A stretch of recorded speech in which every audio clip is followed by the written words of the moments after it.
Welcome to The Solution, a real estate podcast where Jeff Sibbach and Phil Sexton. I'm Phil, you're Jeff. Yeah. We come together with mics in between us every Thursday to talk about the industry, to talk about things that come up in the industry. And today, hot topic. Oh my gosh, I can't wait to discuss this because here's what happens. You know, today's topic is, are teams a parasite to brokerages? Right? We run a team at a brokerage. And so we're parasites. No, I don't know. That's the question is, are they? I think that some think that teams can be a parasite to the brokerage. And so I wanted to have a conversation today to just kind of talk about it. And maybe just a parasite to the industry. Yeah. So we tested. We email out the invitation to listen to today's episode, and we got a response. And the response said, this topic's kind of funny. They might be a parasite to the industry in general, since many teams don't train their new agents properly, but enjoy the benefits of leveraging their labor. Wow. Now, no one wants to point the finger at the agent. Do you ever notice that? No. Because I meant the industry people, right? Like brokers recruit agents because teams are just a collective group of agents. Right. Right. So we're a parasitic group of agents. So there's no problem. I mean, but we're trying to recruit them. So you're different when you're on. Okay. All good. Here's what I've had a lot of aha moments in researching this topic and coming up with the content that we're going to discuss today. But one of them was when we started a team, I didn't realize that we were going to be this like a controversial entity, if you will. Yeah. I mean, 10 years ago. The reality is, I mean, if you're thinking of the origination of the team, it's really just an evolution of the industry and the evolution of the internet play on the industry. So it's hard because, you know, I mean, to me, the question is it pointing out the winners and losers in it?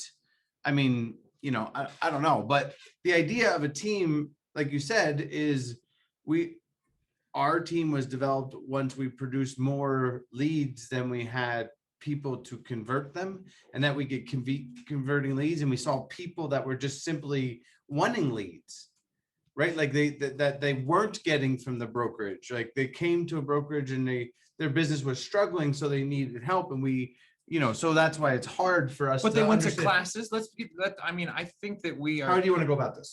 Dude, we got a lot to cover. I know. So we got to be organized, and you're usually better at that. Fair, but I want to comment on what you just said.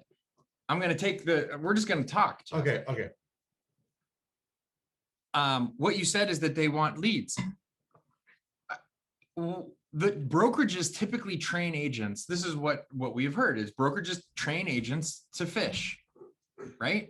Let me teach you how to generate leads in this business. Come to my class, join our brokerage. We have all of this training, and this training is going to prepare you to be a successful real estate agent. And so agents join the brokerages, they go to all of this training with the brokerage, and it either works out or it doesn't. If it doesn't, then they look for other outlets. They look for other sources of business, and teams has gotten louder as being a source of business. If an agent needs leads, or if an agent needs accountability, or if an agent needs a little more hand-holding. What if the agent actually just needed technology development? Same. Like, does the agent need something more than what the classes at the brokerage or the trainings at the brokerage offer, right? And I think that, for us, lead generation and lead conversion has been something that we've been pretty focused on for 10 years. Would you agree? I actually think that is the crux of the whole argument, is lead generation and lead conversion. And I think that the brokerages that are set up to I don't know. I feel like at our old brokerage, for example, did you feel that they were set up for teams? Unequivocally, no, they were not. Okay, they weren't set up for teams, but we did run a team there very successfully for a long time. And but yes, they were not set up really. Actually, even their existence, they didn't even want teams, it felt like. Well, but this is one of the big pieces of this point, is that that brokerage wasn't set up for teams. They just allowed teams to exist on their individual agent model. Correct. Right. And so their individual agent model, they allowed us to put any deals that our team members did underneath your name. Well, and actually is one person. And so you had a cap, right? The cap was what, 10 grand or whatever it was. I don't know. Let's just say the cap was 10 grand. And so now you could do as many deals as you wanted underneath your one name and only pay the brokerage 10 grand. And that, I think, is where, like, I could see a parasitic relationship happening there, because if you had, let's just say that you had 1,000 agents underneath you that were all doing deals in your name, there's no question that the tax of the questions that come from those 1,000 agents on the brokerage would be way more expensive than 10 grand. Yeah, I'm still stuck on the idea of, we went to the brokerage and told them that that was a bad idea, and they couldn't care less about anything that we said in trying to develop a different model at the time. And we're talking circa 15, 16? Right, 2015, even 2016. 14, somewhere in that range of the, like, that's where I'm struggling with the whole idea of, obviously, calling teams of parasites, calling me a parasite almost, right? And I want to get the definition of a parasite out there, just for people that really are a little unsure. You kind of know what a parasite is, but a parasite, the derogatory, because we're using it in a derogatory word here, says a person who habitually relies on or exploits others to give nothing in return. So that's where I'm, I mean, to me, if you're stating that maybe your teams are not giving you anything in return, or what we're going to go through today is we're going to go through the things that they're not recognizing that they get from the team. They just don't count those because they don't feel the impact of that. I think that, to be fair on anybody that has that mindset, is the problem is not all teams are run equal, right? So when you throw teams together, that's like saying, I don't know, pick any. Can we get teams added to the fair housing? Can we be at something that you can't discriminate against? Teams actually don't exist so anywhere. How can you? They exist, just not in the law books. Right. But the way that I can't help it. I feel the way that we run our team is not a parasitic relationship. It's actually it's because our broker doesn't make us feel. Actually, our brokerage is providing tools to help us, but also because they adopted a model that they benefit in a team structure. And I think that's the key. Is the old brokerage we were at was like almost ignored the evolution of the team. They didn't come up with they let the what does they say, the tail wag the dog, or however they say that, where let's just allow teams to exist inside of our existing model and we'll figure it out, rather than building a path for the team. I think they didn't realize that it was going to be the next boom. Fair. Right. And because the thing is we're like, well, when are we going to get a presence at the legal state? And I think it is the reality is real estate was built pretty simple.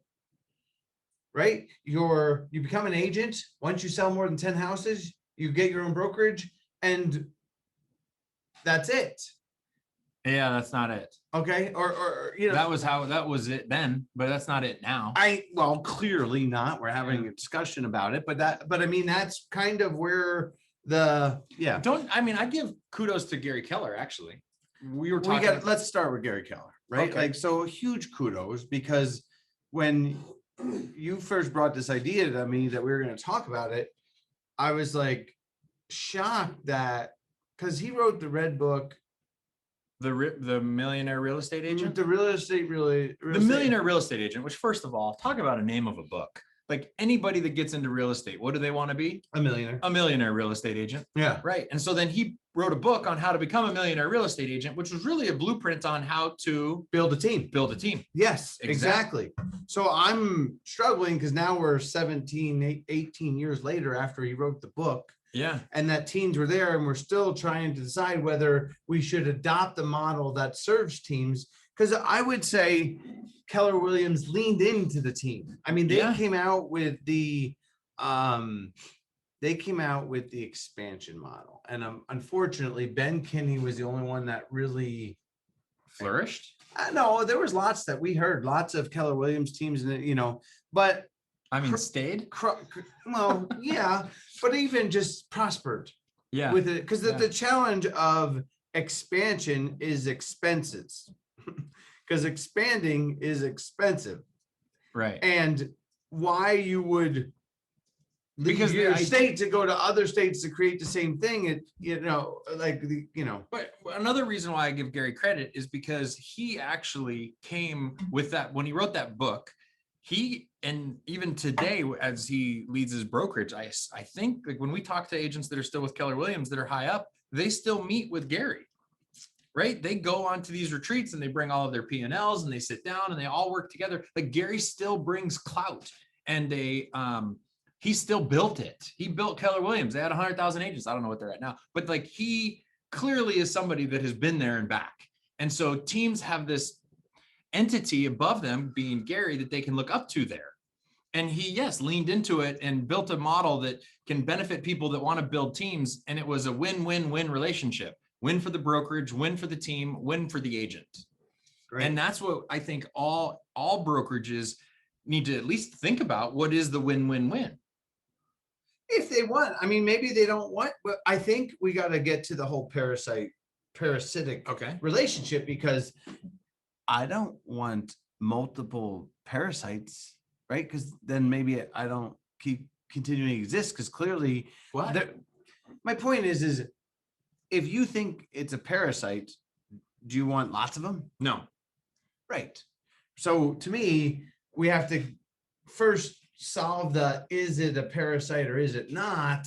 Yeah. Because then if you understand that it's not, then you're going to start to build and embrace them, or you're just going to get this, you're going to say, okay, well, they're just parasites, and teams should be stricken from the rule book. Like, Connecticut should have said, no, you got to have all team names have team in it. They should have just said teams are illegal because they're just parasites to the brokerage. So yeah, but we know that that's not the case. Okay. I mean, even with us now, when we're at our existing brokerage, we have we pay our existing brokerage more now than we paid our old brokerage, and we're happy about it. Well, but that is why the current brokerage doesn't think that we're a parasite, but because they changed their model to adopt it and embraced it, and now they're making money off it. And I think that is the crux of the argument in itself. Is I had this idea of what a brokerage should be, and I'm going to recruit lots of agents. Like you think of, like, I don't know, I always think of HomeSmart when I think of lots of agents. I don't know why, but a really good model of brokerages and lots of agents, right? Yeah. But we saw recently that HomeSmart was out on Inman bragging that they are team oriented. So this is, to me, there's which tells me they must have set up a program to 18 pages of program. No, I mean a financial program from their standpoint that they can profit from having a team. Because if it was a parasite, you're not out there on Inman trying to sponsor a post to recruit them. Right. But if you don't have a model to capitalize on a team or control a team, if you will, then the team, I don't know, all right, demands things. So can we get into the things that lead to why it's a parasite?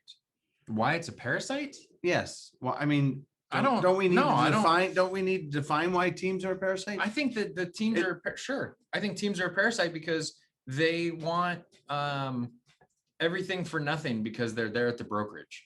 Okay. What else? That's my biggest summation of where that comes from. Everything for nothing? Oh, because right. I want an office because I'm a team and I have 20 agents on my team, and you should give me an office because I choose to be here with your company. Right. I want a lower cap because I have 20 agents that are with me, and now I have what I consider leverage to adjust your model. Right. And I think that I want my own transaction coordinator. I want specialties because I'm a team and I'm there and I should. All right. Good deal. All right. So without but I don't disagree if that's happening in places that I would too think that they're a parasite. Me too. Right? Like That's why I say that not all teams are created equal, because yes, there are some bad actors out there, just like there's some bad independent agents out there. But we don't, I guess, wow. Oh, I almost said something we don't look at all agents as bad. Right. But the consumers kind of do if they rank us at 57. Yes. No, agree. The consumers talk about real estate agents the way that some talk about teams. Right. So they just don't consider themselves a bad. They just, anyway, yeah. Anyway, all right. Well, I digress. No, but I think that's what it is. I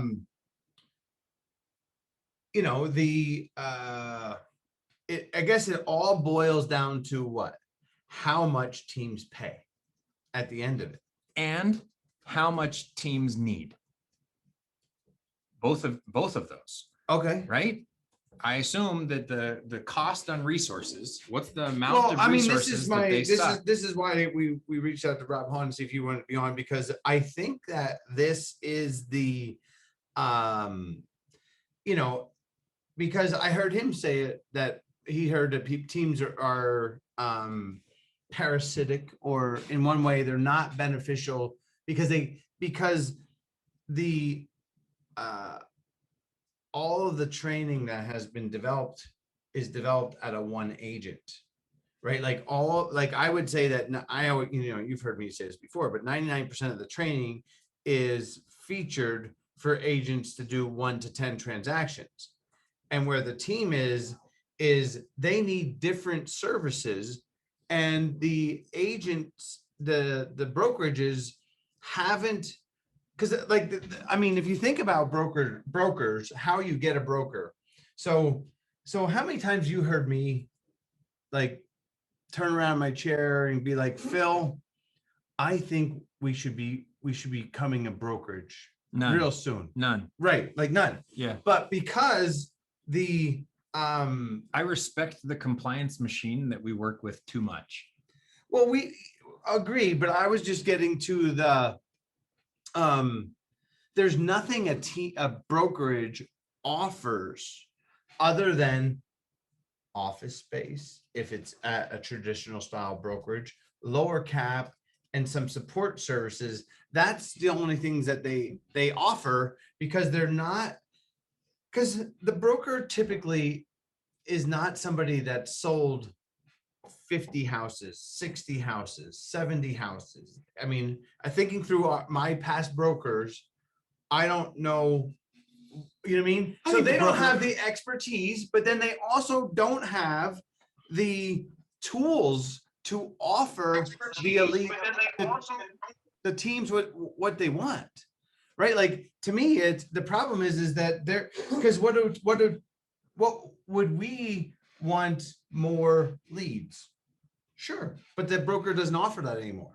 Like, to me, unfortunately, teams would have done better in 1980, because that's when the brokers were offering the services that the teams needed. Yeah, I'm letting you finish your point. It's where like Compass, right? When we went to Compass, they were like, "We'll provide TC services." We'll be like, they were trying to be business services. Business to business. Correct. Yes. And I think, I was letting you finish your point, but I believe brokers, offer more than this, because the best brokers in our industry are super valuable, and it's nice to have them in your corner, because that turns into real dollars when you have issues, or it costs you real dollars if they're not great at their job.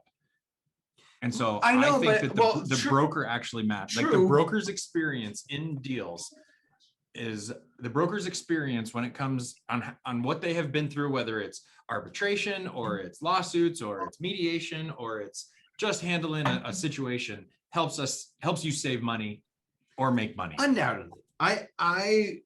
We use brokers, of course, intertwinedly all the time. Yes. And but I don't know that they're seeing themselves, if that's the only value.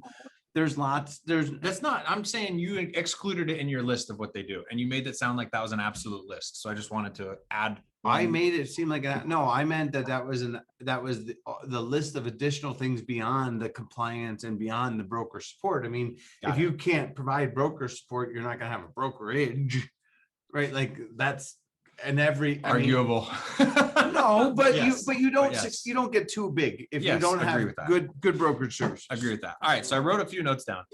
Raul, what's up, Raul? You got a question? Let's hear it. Actually, it's not a question; it's a comment. I was driving when I got in, so I heard the whole thing. But people that say things negative, like what you mentioned of that teams, are Parasites.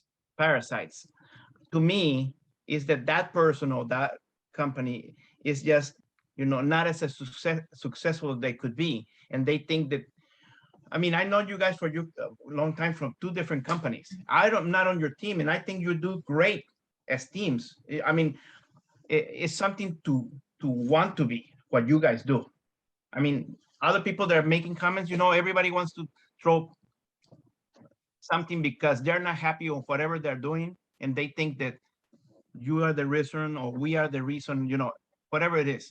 It's just wrong. Yeah, thank you, Raul. I think that, obviously the comment is driven by the fact that not all teams are created equal.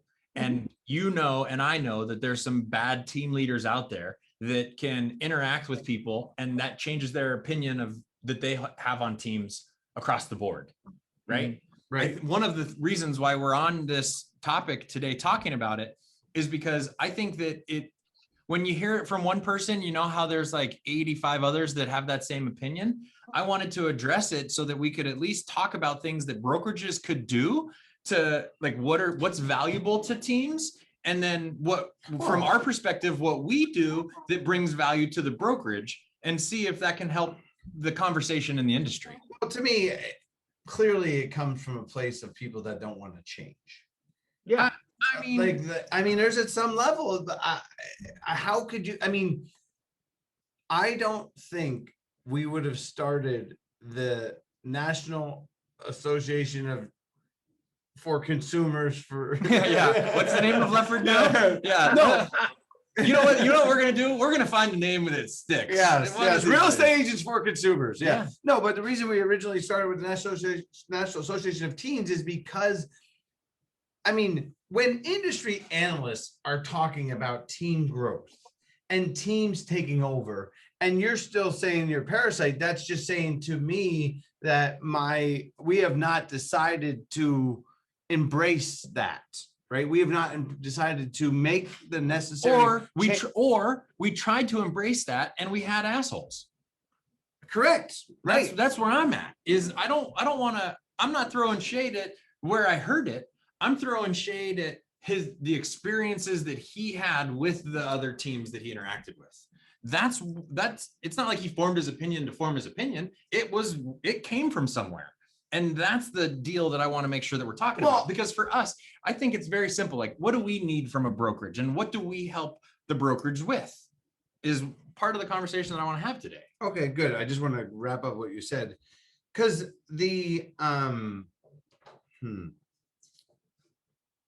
I was trying to think of the point and I lost it. All right. I don't know that we're going to take a commercial today, Adam. We're going to stick on this topic because, all right. So I took some notes just because this topic, I don't know, is near and dear to my heart.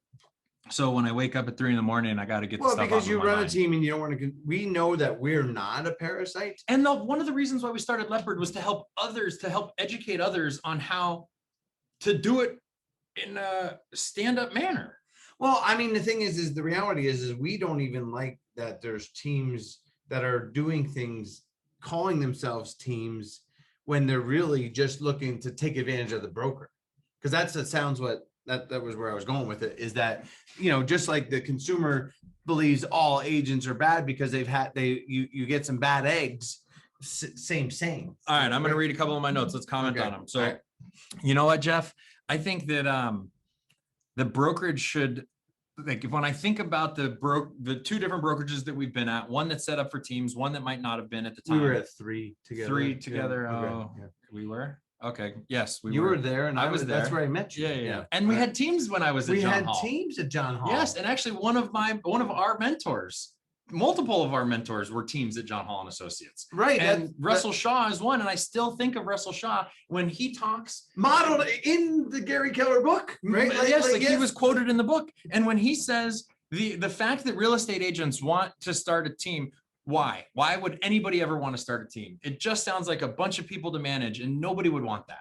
What's the only reason why you should start a team? They think they make more money as a team leader. The only reason you should start a team is because you're so good at creating business that you can't handle it all. Right. And you need somebody to help. That's it. I still believe that. Well, but that was where I was at, is I hear lots of teams that's not how they became a team. Right. They're like, I mean, because a common team thread that we saw at our old brokerage that we still see is 7 agents sharing a cap. Or I thought you were going to say 7 agents sharing a sync account. Okay. Or a Boomtown account or a KV Core account. Right. Like, let's pool our money so that we can generate leads. And then we'll just call ourselves a team for marketing of that whatever entity. Right. 2 ways. One, we got to market together. We got to seem bigger. We get to take a picture together and put it on our website, because that seems like a very popular thing to do as a team. But that was where our Raul, do you have a picture with 7 other agents on your website? Oh, no, I don't. Are they at least? And you call yourself a team? Yeah, I do put stuff on Instagram and Facebook with team members, and stuff like that. But yep. But I mean, the team thing. I think the thing that was missing some here. I mean, yes, it's about the unique help, definitely, but it's when you run a team, you don't have to be begging everybody. Hey, I'm sick. Can you help me with delivering this or something? When they're a part of your team, everybody helps each other, and it works too. It's agreed.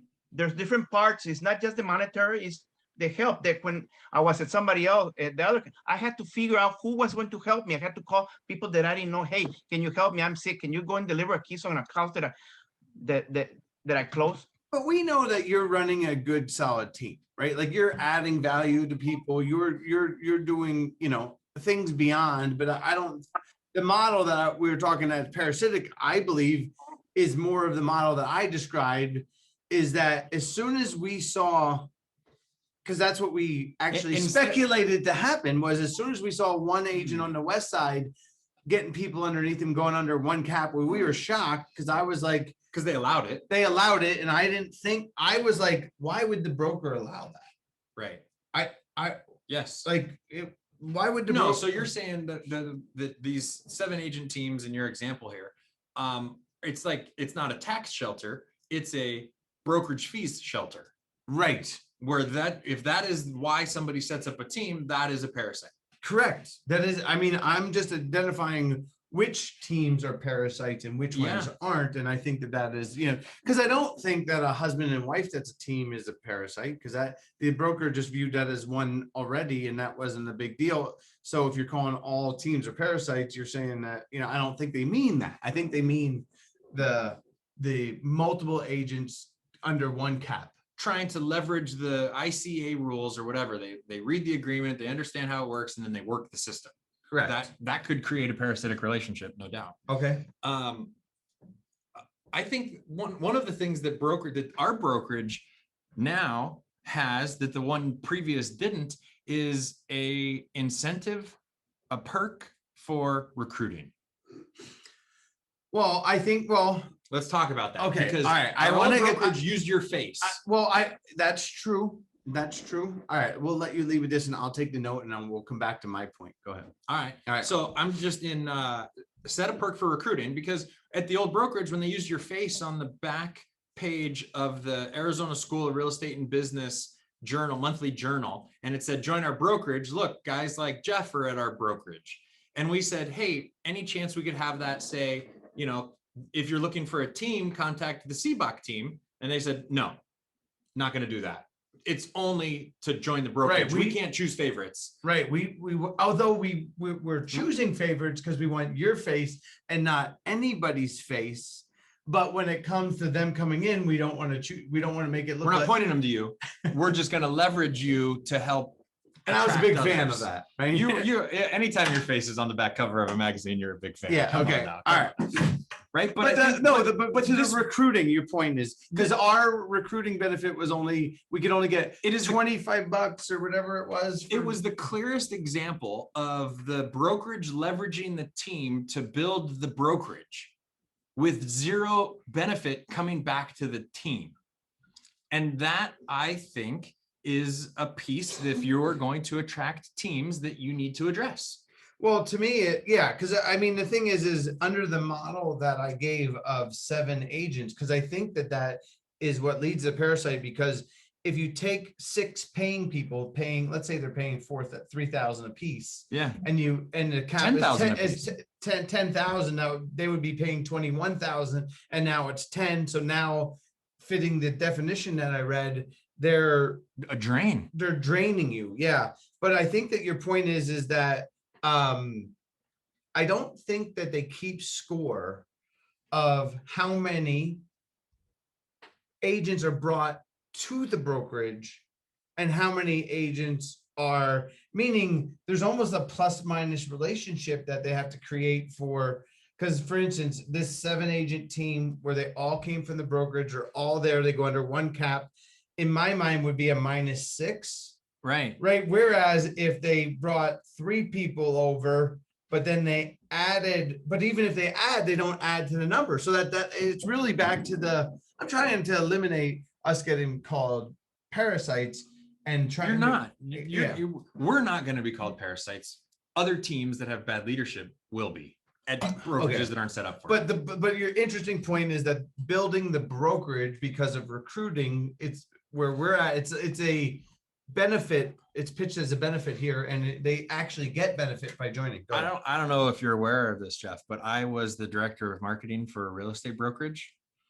I was aware. Okay. I was in 2006, 2005, 2006, 7, 8. Tell me about 9. what you did as that 10. director of marketing for And then in brokerage. 2011, our company got bought, and I became the director of marketing for the company that bought us. And so as I sit in a broker's office trying to figure out how we can market in order to attract more agents to that brokerage, we're talking about emailing the lists. We're talking about contact information for people that go to real estate schools around where the brokerage exists. We're talking about email lists that are either scraped from the web or bought from the web or downloaded from Broker Metrics or whatever. We're talking about headhunters that go after agents that have done production. Yeah. We're talking about cross agent marketing. When an agent from a different brokerage does a sale with you, we then pursue that agent. Social media marketing, and then networking and industry involvement.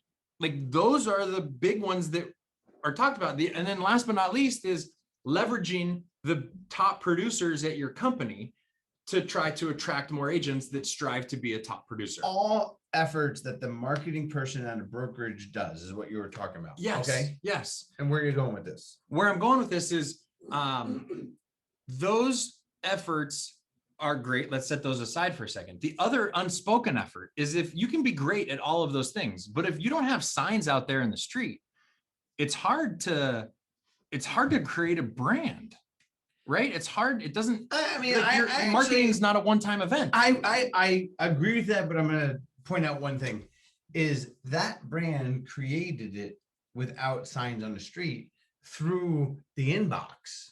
They created an inbox brand and added lots of agents that weren't selling lots of houses. So that brand was unbeknownst to the consumer, but realtors knew it because of the amount of the barrage of the attack of the inbox. Right. Yes. Exactly. Okay. Yeah. All right. Anyway, I just bring that up because when we're a team, what we do as a team to generate leads that buy and sell houses is we communicate with consumers. So we've got like we have a 50,000 person farm, right? We have, how many open house signs do we have now, Adam? 30 to 40, probably more. That's in the office. Yeah. And our open house sign guy who carries 70 in his garage. Including the open house And, signs oh, that yeah. our agents have. Right, we gave them. So let's just go You with, you don't think they don't have? let's just round it at 100. All right. So we put out, We only have 100 open house signs? dude, we put out 50 or 60 or well, right now. I I've mean, been to Billy's thing there. That's full. There's more than 100 there. my point is What that am I missing here? we as a team are doing more to market to consumers with the brokerage's brand than the broker. I unequivocally, that's where I was even just shocked at, because not realizing that every piece of marketing that an agent does includes the broker. Right. And I don't know that that is a valued thing by most brokerages because the broker isn't in the lead gen business. No, the unless their the brokerage is growing in size, they don't value it. if the brokerage is in the lead gen business, because what do they care if consumers know that? Actually, the problem is that they don't care if consumers know that. That's not where they get their business. They don't, actually in today's world, they do. I mean, they're printing agents like public and they're all coming from consumers because maybe that's why to me, anyone that thinks that teams are parasite is not recognizing how much money teams spend on the consumer, recognizing who they are, who side by side is brand, building that brand for the brokerage as well. All right. So then I have an asterisk Okay. in our marketplace. Sotheby's. Sotheby's has a brand that consumers know, and they're a real estate brokerage. Well, yeah, exactly. So Sotheby's, Christie's is a brand okay, that consumers know that's in our marketplace. but both of those were outside brands that came into real estate, right? Like Sotheby's. mean? Well, I mean, I knew Sotheby's from my CNBC days of them hosting auctions, high-end auctions and artwork and all of that stuff. Like I became familiar with the brand Sotheby's and even Christie's because they were doing other things Before they partnered with Russ Lyon, before they partnered with, they Walt were Dahlman. leveraging that brand to get into to build a real estate brand, not the opposite. Like you They took an existing brand that consumers held as a luxury brand. They transferred it over to real estate. And what happened is that brand recognition carried. yeah, with it had transitory principles. transitory principles all day long. Yeah. Can you write that in the blog post? Transitory principles. Well, no, but I mean, that is the goal but it is. So where's the real wait, estate brand? Well, right. It But was the real built estate inside of real estate. You can't build. I mean, building a trusted real estate brand is something that has gone out the poo-poo train. You're crazy. Yes. No, Yes. dude. You don't think Zillow's a trusted real estate brand? I wasn't talking about Zillow. Oh, okay. I'm talking about the traditional brokerages trying to, like, here's the thing is in today's world, if you're not a lead generation machine, you're not creating a brand In the because- consumer's mind. in the consumer's mind. And if you're Right. not in the consumer's mind, you're going to struggle at the real estate level. Like to me, because Zillow has been the best at it, but they were But they didn't mean- start as a brokerage. They started as a consumer brand. So I would put them in the same category as Sotheby's. They did what they did. They created a favorable brand and now they transferred it over to be a brokerage. agree, but this is the genesis of all of my thoughts is that the world is shifting from a broker-led world to a lead generation world. Okay. Right? The pendulum has swung. It's going back to what it was because that's what it was back in the 70s when Remax got right, 50, but there was a lot of people that grew in the 90s and the 2000s that are not offering lead gen, meaning not just I'm buying leads from Zillow. I'm talking about branding yourself with the consumer like Redfin did. Yeah. Right. Like Redfin created a lead gen brand. And now people know who Redfin is because when you search, they come up third. Yeah. So to me, if you're not going to, and then also, what do you know? That's what, I mean, I think is that you have to develop agents. If you want to build a brand in today's world, you have to be able to develop agents to go from 15 homes sales a year to 20 to 25 to 30. And what do you know? Now you're going to be creating teams, because then you go to 30, then you go to the 40, then you go 50. Then, like, to me, they're going to have, if someone wants to, you can't ignore, you can't stop an elite agent from wanting to create Grow. a team. From wanting to grow.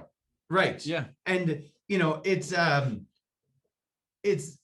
I don't know. I think it's a lie when agents say, I don't have a team, but I got 3 assistants. Is that not the definition of a team? Like, Well, I just struggle with that. Yeah. But to me, even if you're a brokerage and you don't want teams, even if you're going to have successful agents, at some point they're going to need an admin. Like, as soon as they start selling houses, and now it's a team, and I just struggle with that concept. So a couple more points. Okay. You talked about the team with the 7 agents that joined together. Yeah. The reason why that team is still popular is because 7 people coming together as all independent contractors is allowable in the existing system. Right, but we didn't create that. That's just. I know we didn't create that. Right, But those were the agents that were looking to work the system. right. But there's a transition from independent contractor to employee that I think, I don't know, we probably don't even need to get into it today, but I am acutely aware of how most teams pay their people is with that independent contractor status from the real estate brokerage, because that's how commissions need to flow / payments need to flow, which brings up a totally different topic. Sorry that I even went there. Let me bring up another team's point. We have 28 agents that are new to the industry that have sold less than 5 houses, right? Our Right. new agent training program has 28 agents that are in it. That is, and so as a team, we have a couple of agents that are on our team that lead that group, train that group, and Yep. commissions are split with them. But those team members review every single one of the contracts of those new agents. Right. And I think that is the opposite of a parasitic relationship. I think that by us taking on new agents training and reviewing all of their contracts before submitting them to SkySlope Right. It for slows broker down the signature, amount of calls that the broker is going to get. And yes, is now we are helping answer all of the questions of these agents rather than just letting the agents be out there doing what they're doing. Right. I think that when you're building a team, you should have a support structure to help offset the load of questions from the broker. Don't just push everything over to the broker, but work on managing the questions in the agents internally. Yeah. Well, I think because also in that 7 agent model that I was talking about, or 6 or 5 agents, whatever, unfortunately, usually none of them is an elite performer.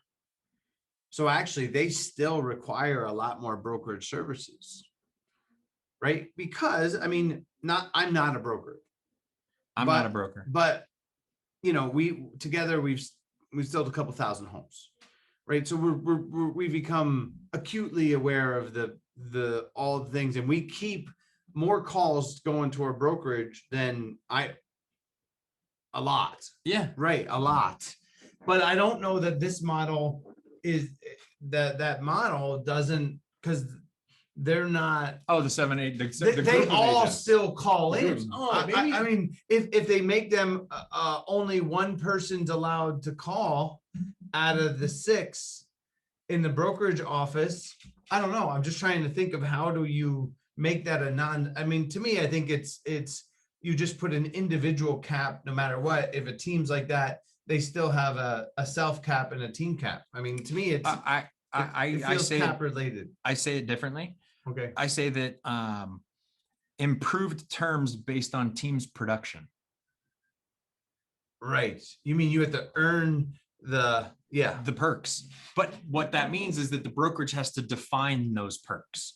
Where are the limits of when it's worth it? Because right now in our brokerage, it's called a mega icon team. They have that phrase to identify us because of the amount of production that we do. We're in that pool. Mhm. And that pool comes with different things that the lower producing teams don't have access to until they reach a certain production level. That's beneficial for us. Right. And it's beneficial for the brokerage. That's what I mean. And it's beneficial for our team members, right? Because our Yes. team members get to leverage the perks of the team. And so that's a win-win-win relationship. Well, it's why we're happy here. I mean, But I think that not everybody is here. Some people look at the brokerage that we're at and they're like, I wonder what they're doing over there. Well, here's some fundamentals when it comes to teams that I think people should consider, or other companies should consider. well, I mean, the challenge is also they're getting no industry support, right? So there's no industry support in the wild west of teams. Like the government has not even created any kind of infrastructure to what we call a team or whatever it is. Yeah. And then, but it also hasn't, meaning that there's no, because there is, I mean, at least with a brokerage, you know, they have this licensing. This is why I was excited about today's podcast, Jeff. Is because this isn't a conversation that is going on out there, and who else is going to bring it to the table? Right. But Jeff Sibbach. Well, and Phil Sexton. There you go. So I got one more. Okay. I need to get into my phone. Oh, this is a big one. Guys, Yes. I also, I mean, it might not be of what you're talking, but I think the industry overall, because I come from another industry, I was You've been in real mortgage estate business forever, Raul. Forever. Come on. correct, but everybody says, if you sell 10 homes, you're a rock star. I don't understand what that means to sell 10 homes. That's not a rock star, but they push them up that they're doing great. And you're talking about that team that neither one is I don't know how many was their numbers, but everybody pushes that you sell 10 homes, you're a rock star. That 10 homes is absolutely nothing. When I was in the mortgage business, you through the TV, like you're spot on. I agree. Like the fact that because the current environment of brokerages just wanted to reward anyone that was moderately successful. The 10 homes is barely getting started, right? Like until you're selling 3 houses a month, you're really just not like, I'm sorry. I'm with you, Raul. I'm like, and even, I sell my share of homes. Okay. But when I compare what I sell a year, let's say my best year so far 39, and I'm on my way to 45 this year, but I don't consider myself a rock star when I used to do 150 loans in a year, when I used to be a loan officer. That is a rock star. Anything over 100. I haven't even been able to get there. And there's realtors that do 10 and they're rock stars. Whoa. Yeah. no, but that's what I meant by lack of industry, but it's also just the industry in general, because the average agent only sells, I don't know, 3 or 4 houses. 3.9. Like you need I mean, to me, if you're not at least doing 2 houses a month, how can you be considered great at something? Like, it's just, I get it. Yeah. I get it. No argument there. I'm still stuck on the last point of brokerages offering to teams. Just one thing that we have found incredibly valuable is visibility into team members' production. oh, I You want mean, to comment on that? sure. I mean, I think it's because we were at a broker that didn't seem to care about the team, and then we've gone to one that clearly cares about the team. I don't think cares is the right word. Okay. You were so harsh that they weren't focused on the team. Okay, I said that they should be doing, well, they weren't doing, they didn't give us the numbers. They didn't give us the thing was, there was no, and it was Keller Williams that did mastermind groups for all of their elite. Like that's what we heard, is that they wanted to go there because they wanted to access that. Now it happens more, but they didn't they also, the reporting for us here has been just a game changer. I mean, like to go from no visibility to visibility. That's why when we talk about transparency for the industry, is it's going to change the industry, but the lack of visibility to see the agent's production. And because unfortunately, I'm going to say it, even though it's bad, but there are unethical agents out there. And What? Yes.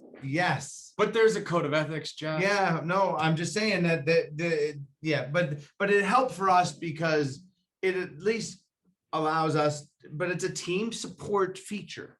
Yes, Is where I'm at. That's where I'm at. And maybe that comes at a production level where if you're a company that is trying to set up what we got to do in order to help teams, maybe you should consider at a certain level of production, you provide them visibility into all the deals. Well, I don't think you're going to grow in today's world without providing that to the team. I mean, the first time when I looked for it in 2014, I was looking at Remax because Remax would say top agents, top teams, right? Like to me, it's just, if you want them, you got to build it for them to be happy there. So, the other thing is the training doesn't exist. I would love training for teams. Yeah. I mean, we're going to provide it because it's not out there. Right. Like there's no team-esque training. I mean, we're going to go to Inman this year and we're going to put together actual team training because the industry doesn't even provide it. It's so new. Is that the problem? Is it's just new? Yes, it is the problem. Why is it new? Because teams have been around forever. Because the brokers are scared of it. Teams have been around forever. Yeah, but they've been able to because of not at this size. Correct. That's the difference. No. Just like brokerages were around forever, but not at this But size. here's the thing is in 1990, if you were a great agent and you sold 100 houses, you then opened up a brokerage. It wasn't like that was like, I mean, how the broker we were at formerly, he'd come out and sell a lot of houses and then he opened a brokerage. Like to me, there's 6,000 brokerages in Arizona. It's not like the industry was pushing before teams. The industry is still pushing that. I know, but there's lots of teams. So clearly people are like, I don't want to be like, I think there's a disconnect at the national level of not coming out with a structure and training. Like, I mean, we went and met with Weimar 6 years ago and they're like, please come out with like, teach our designation. Right, but the problem is that the brokers are the elites in the industry and they don't have the skills to put together those classes. And that's what I'm saying is they're not providing the training that the team leaders need. So we're going to have to create it. That's it. Right. I mean, Raul hopefully comes to listen to get some stuff because he's not getting anywhere else. Right. Like it's hard to get. Unmute. It's even hard to hear him when he's on mute. He's still muted. Should we tell him? Yes, I'm mute. Sorry. I say I always come because I learn from you guys. You are who I strive to be. So thank you. Thank you, Raul. That's very awesome. nice. Oh, the responsibility. Yes, Jeff. lots of responsibility. All Did right. we miss anything? I mean, I just put down growths of teams, needs of teams, financials of teams. okay. I think that we covered a couple of good ones in here. Yeah. The only thing I wanted to add on is just the amount of marketing that agents spend on their brokerage because it's a requirement. Yeah. It's hard to think that any agent is, they're just not recognizing because teams usually have more signs, like you said, and then they have marketing, then we have open house, like we have signs and then we have open house signs and all of them have, like, I guess they're not. And we have mailers and we have websites and we have. Yeah. So look, I mean, are there agents not marketing? Yes. But yes.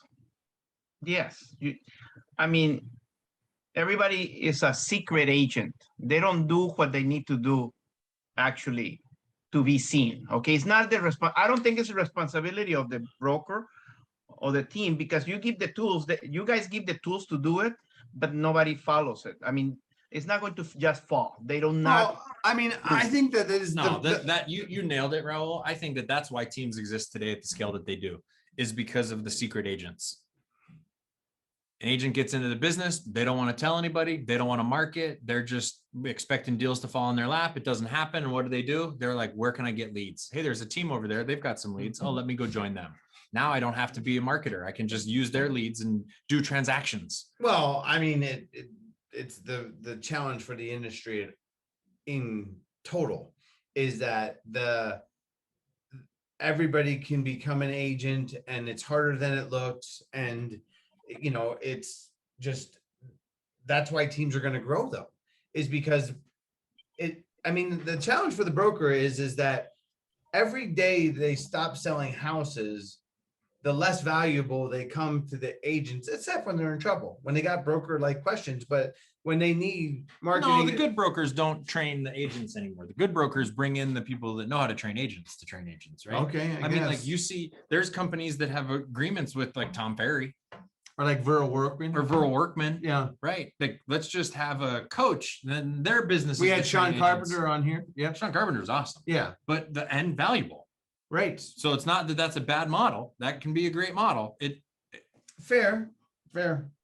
Okay. But you know, talking about the secret agent, if you, I think there's 90,000 licensees in Arizona. 90,000 realtors, right? And if you type all 90,000 realtors, I can guarantee you that 89,000 of them, you can even find them on the internet. Oh. They're not even there. Have you been to our agent cosmetology class, Raul? No, I don't know. Next time we do an agent cosmetology, aren't we doing agent cosmetology at Inman? Yeah. Are we doing it at Inman? Are you going to Inman this month? No. You should, just to come to our agent cosmetology class.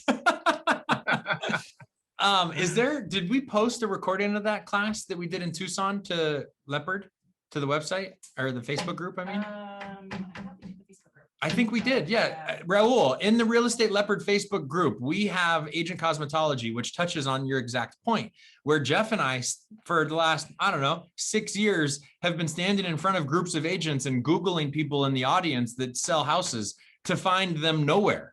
You're not there. They're not there. And so we come out with, here's the 6 simple things that everybody should make sure that they take notice of and do. And I know that you already do it. You don't need to come to the class. They won't do it. But they won't do it. You try to hold their hands. They won't do it. They won't. And then they complain they can't sell, but you can't find them. Right. All right. Leverage teams to help train your agents. Leverage teams to help spread your brand. Provide a financial model that allows there to be a win-win-win situation. And then I don't think that you look at teams as being parasites. Agreed. Yes, it's I feel for people that feel like they're parasites, because I think you're going to see more of it. To me, I see team, I don't know the word proliferation, but I think it's where the industry's going. It just seems that way. So. Yeah. All right. Thank you, Raul, for joining us. Thank you, Henry. Thank you, everybody, for listening. One more. No, I said, let's go and have a beer one of these days. We can do that. Yes. All right. Maybe we should drink Yeah. a beer on our podcast next week. Maybe we should do the podcast at a bar. At a bar. Yes. At Raul's bar. At Raul's bar. All right. Thanks, guys. Have a good week. Thank you.